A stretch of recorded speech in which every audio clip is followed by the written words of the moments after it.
So, and I've already cleaned it up a bit, but if you can see this wiring harness here, right next to the exhaust, that has been leaking ATF right out the back of it. And so the main way that you can end up fixing it is that you got to order the whole internal wiring harness. See there, you can see a little dot of ATF coming out of it. You can order,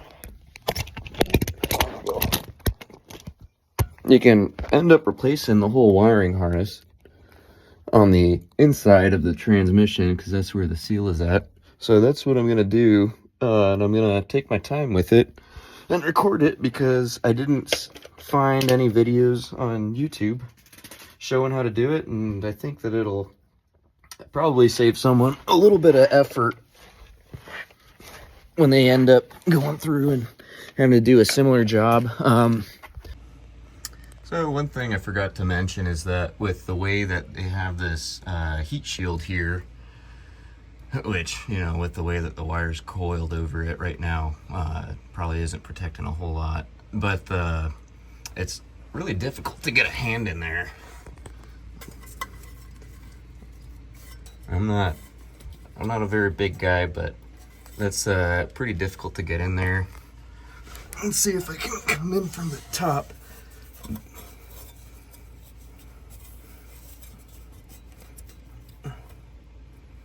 But anyways, I want to say you got to pinch on both sides. And there might be a specific type of tool that they could use to poke these in on the sides, but I'm gonna have to go find some pliers that can reach around this.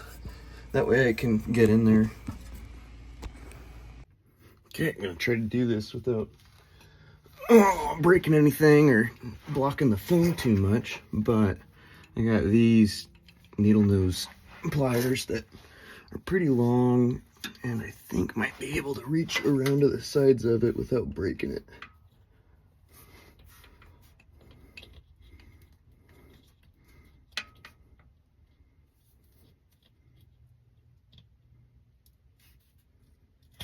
Yep. Oh, look at that. Second it came off, bunch of ATF coming right out of the plug. I'm bleeding. And I think if you look inside, here, let me pull you up. They got plenty of ATF sitting inside of there. So that wire harness passed through there. It's got two seals. It has an outer seal and an inner seal. And there's one method to pull out the inner seal and try to just replace that. And because right now it seems like it's the inner seal mostly that's been leaking. But to be safe, gonna do both, because I don't want to have to redo this job. Okay, so what I got here with my Craftsman tool set, I got a 15 millimeter. And what I'm gonna try to do is get this drain plug out without losing it, because I might need to plug it up a couple times. This thing holds about almost 4 gallons worth of ATF. And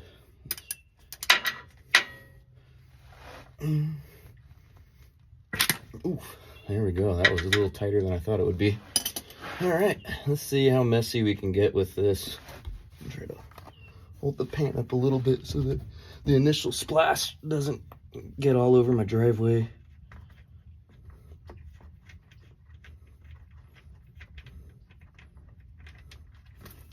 Oh, not too bad. Okay, I just put the drain plug back on the pan here just to stop the drips out. But while I'm under here, I'm also going to go ahead and take off this transmission filter. And so let's see if these can grab it. It's a bit more than hand tight, don't you think? Jeez.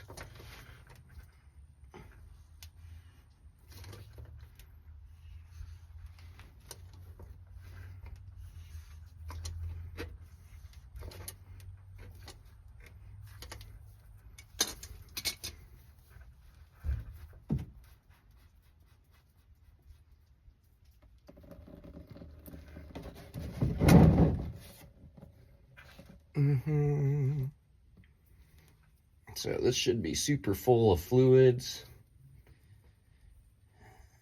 And hopefully not a bunch of debris. I'll tear it apart at some point to see what's going on, but while I'm doing this job, I'm also going to do the internal filter.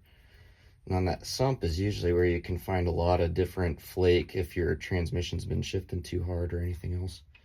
And then another thing to note about these filters is you got a magnet on the inside of your external filter that you're going to want to make sure that you save that and don't throw it away on accident. Okay, now I'm at the point I'm going to go ahead and start taking this pan off. I think this is a 6-inch extension. You probably don't need that much, but I'm just going to use this anyways to back these up a bit. And these should be at about like 20 or 25 foot-pounds. I'll check the specs when I reinstall.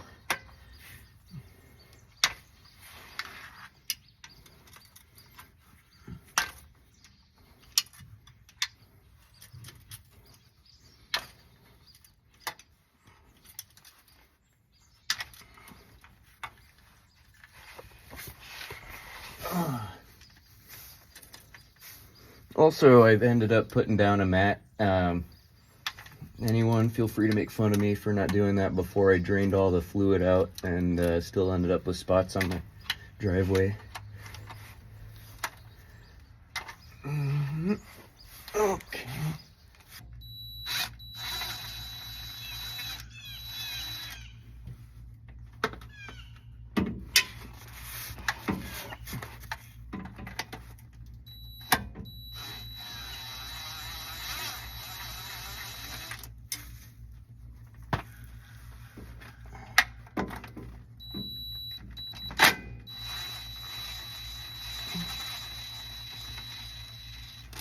Okay, I was right.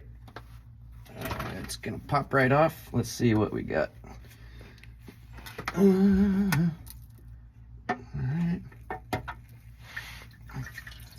Alrighty.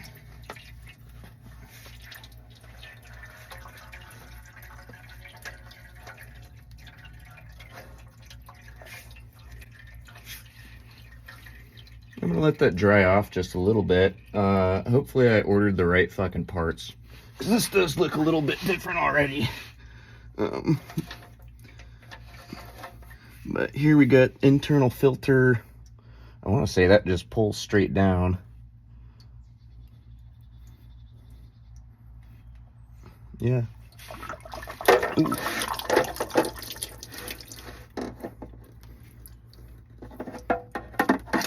Not the best call I've had, but it's a call. All right, let's see. It also has a gasket in here that I want off. That way I don't forget about it.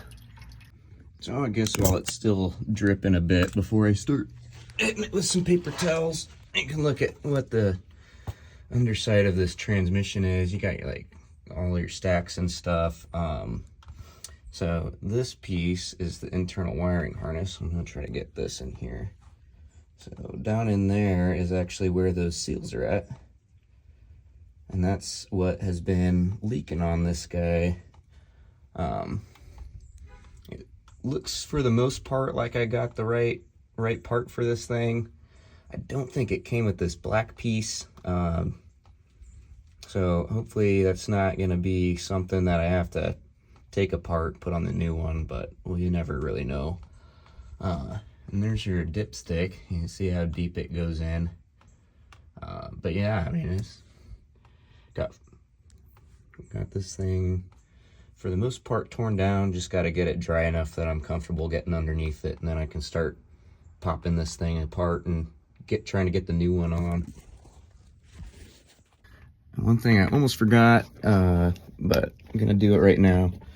From the internal filter right here, there's a seal that you need to make sure you take that off, because you're not going to want to reuse it. And this one has obviously been in there for a while, and it's pretty cooked on there. I got a little pick thing. I'm going to try to be gentle on the sides, that way I don't scrape anything up, but I'll end up cleaning off a lot of this once I get the electrical out with some cleaner before I install the new piece. Okay, so here's some of my new pieces now that I've double checked that they're matching up so far. Brand new internal filter. What I found out while I was taking that other one off is that these are pretty rigid. You got to get above it and pull down, so it might work better if you use a couple of picks. That way you don't have to scratch the walls of that aluminum. After looking at the other oil filter, or a transmission fluid filter, this one is closer to OEM, even though it doesn't say Allison on it. But I already went ahead and cleaned my magnet off and put that on there. That way I don't forget it later. And then I got a new pan gasket. And then this is the internal wiring harness. I said earlier I thought maybe I didn't have the plastic pieces to it, but I do, which is good because this looks like a hassle to try to move from one thing to the other.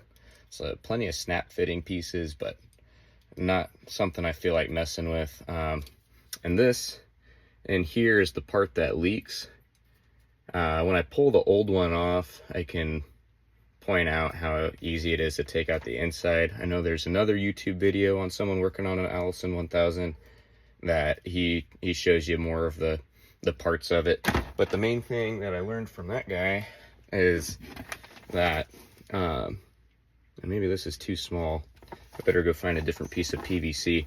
But when I have to take this thing out from underneath, I got to be able to push these prongs in all at the same time, and there's 4 of them, which, you know, maybe you can get your fingers in there and then wiggle around and push on it at the same time. I'm doubtful because I could hardly fit my hand in there. I'm going to end up trying a couple of different things to see what works. That way you can be extra minimal with your job. Okay, we're back. Let's get this phone in a decent spot here. That might not quite be it. Maybe about there will work. I don't know. You're going to have to do some guessing on what I'm working on here. So anyways, this is the tool I ended up having to make, and hopefully it ends up working to pop this thing in. So I couldn't find, I think it's 1.5 inch PVC. I don't have any at the house right now, but this paint roller that is old, and I don't feel bad about throwing it away after it gets greasy. And once I put some tape around it, it seems like it might be tight enough to get these prongs in. And if not, I can always put more tape on it.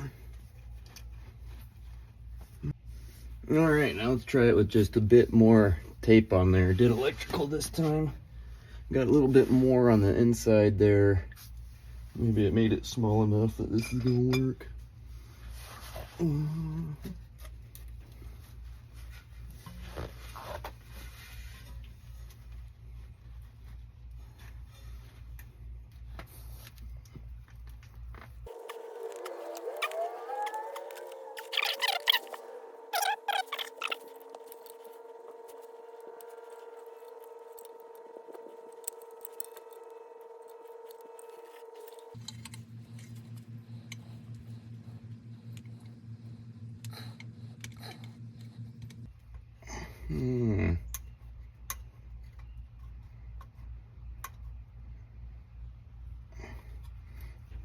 Oh, there we go. Popped way in. Just hung up on one little piece of that tab. So this worked pretty good, I'd say. And just keep on adding tape if you don't want to be fishing around in there. So I'm still covered in ATF. That's all right. It is gonna happen pretty much regardless with the way I work on stuff. I'm gonna use this little pick. The only thing that really holds this piece of harness up here are these little clips. So I'm gonna kind of gently give those a little pull on them, and don't want to lose them because I believe these probably aren't super stuck in there. Yeah, ooh, there we go. And it looks like that guy.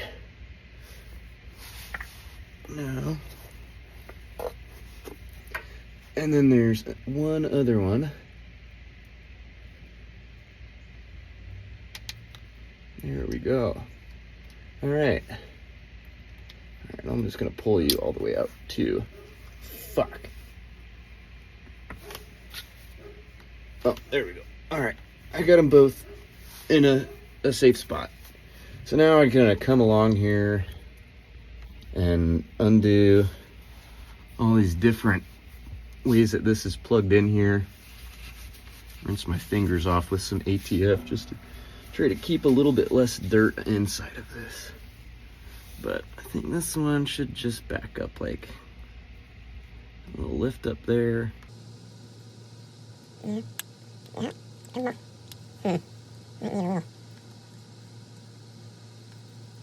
Alright, I guess they do come off by pulling on a little bit like that. They pop out like that. Alright. There's that and that.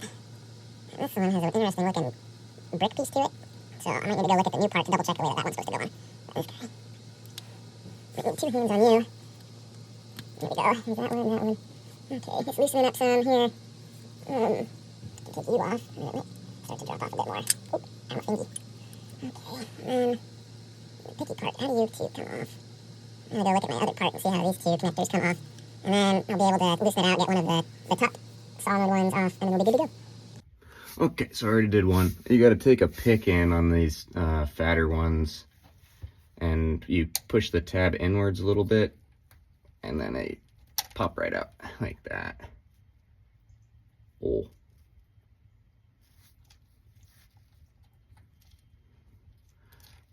Oh, yeah, let's see. The tab's still down there. Okay. So that one, the tab broke it off. So yeah, that's why you make sure that you clean these as you go through. Because you're definitely gonna end up probably losing random bits, scraping on things, whatever. You just don't need that stuff in your transmission when you're done. So now, just got the last few that are up top in a kind of a tricky spot here.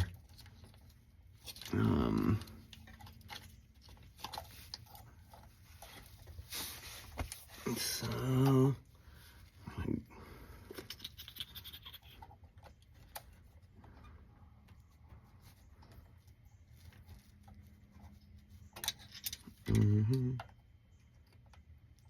and if you're poking around inside a transmission, you'd be very gentle with parts. As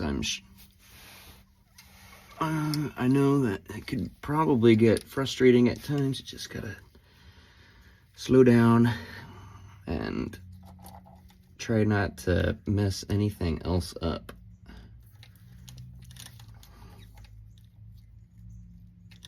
Especially when you end up getting in some of these weird spots where it's very difficult to get your fingers in there. Alright, pop right out. And the tab is still on there. So the only thing that's kind of tricky is getting this pass-through piece out. Which, I think it might have enough room if I get it up here. And then spin it a bit. Maybe not that way, this way.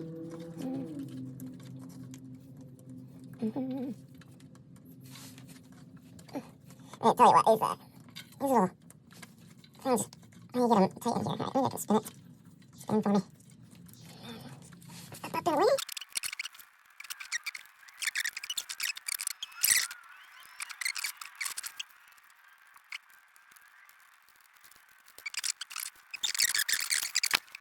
Okay, so that was really hard to get out for that last bit, but I was able to get it out without putting too much force behind it.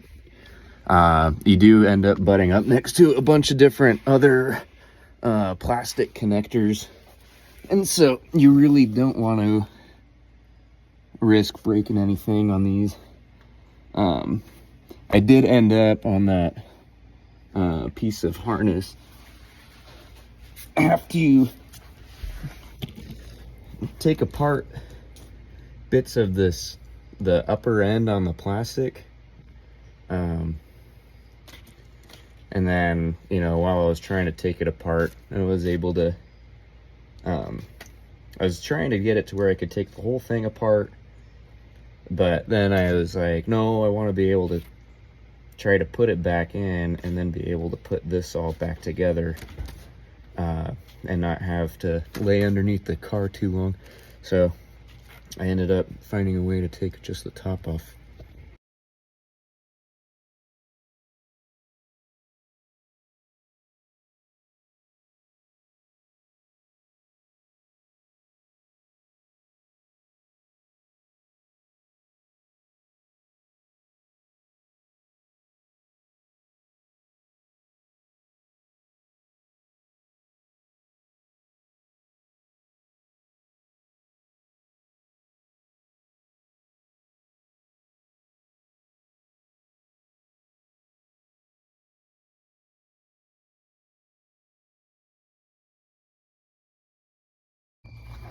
Daylight savings time. It's gotten dark pretty quick, but I've got the new wiring harness on here. Now I'm gonna start to reverse order, put some of the rest of the pieces on, cleaning things as I go. But yeah, next up we'll put on the internal sump. I just gotta spray this out pretty good, get some of the little bits of dust and stuff off of it, and then push that thing in there, and yeah, then we'll start being ready to put the pan on this oil filter, and we'll pretty much be ready to just put transmission fluid in there and see if it ended up fixing everything. Okay, I just got done finishing that thing up, so now I'm just gonna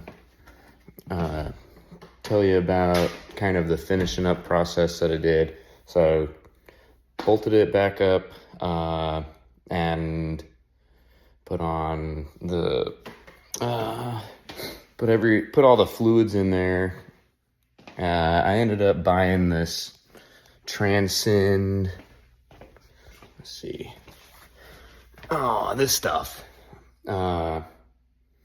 because it has the Allison transmission certified logo on there, and so it was just took about 2 gallons to finish it up. I drove it to the end of the driveway and then just backed it in so that I could check fluids tomorrow. So I'm not making this to get any subscribers or anything like that. I'm just making this because that was a big old pain in the ass. I don't really recommend a whole lot of people do it on those 2012 LML Allison generations. That just fishing that thing around, it took so long to try to figure out what way you could get that to pop out, and then trying to put it back in was a huge pain. So I had to take apart some of the plastic on it to get it in there, and then even with that, it was quite a bit of wiggling around. But you know, I'll post this at some time later after I've drove it for a gas tank or diesel tank, and then I'll let you know what the results are. I probably got to top it off in the morning, but yeah, so job's all done, time for beers. Okay, so it's day 2. I haven't taken the truck out to get it up to speed yet and really cycle all the fresh transmission fluid around to change the levels yet, but so far it's not leaking at all. And you know, wanted to make sure that there's at least some piece of video for it to talk about how expensive this was. I ended up ordering all the parts off of Parts Geek, and that was probably $140 total. The wiring harness itself, I think, was $100, and then the or just over, and then the gasket and filter. Doing the aftermarket, it was closer to 30 or 40. The main expense that you end up with on this is getting Allison transmission fluid. That stuff was $50 a gallon. And I bought 4 gallons because they didn't have any of the quarts available for it.